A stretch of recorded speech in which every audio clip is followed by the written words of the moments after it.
last year, Royal London decided it would be a good idea to produce a series of policy papers looking at different aspects of what governments and regulators do that have an impact on our daily lives and seeing whether things needed to be changed.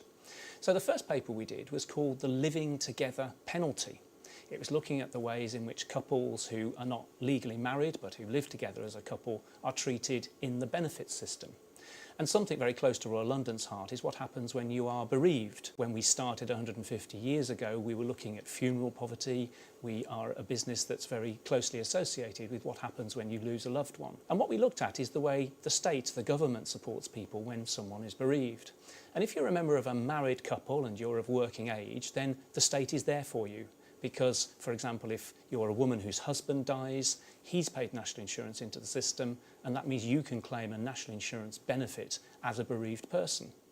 But what we discovered was that the system doesn't work in that way if you are a couple who live together, who cohabit, but who are not legally married. You're treated as if, almost as if you'd never met. The contributions that your late partner paid don't count at all. And what that means is that if you try to claim a benefit as a bereaved partner, you get nothing. And perhaps worse still, as a bereaved parent, you get nothing.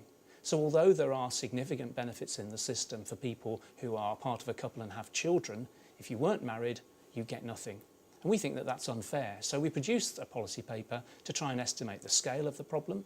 We found that over £80 million a year should be going to couples who live together, who've had a bereavement, but who don't qualify for that money because of their marital status.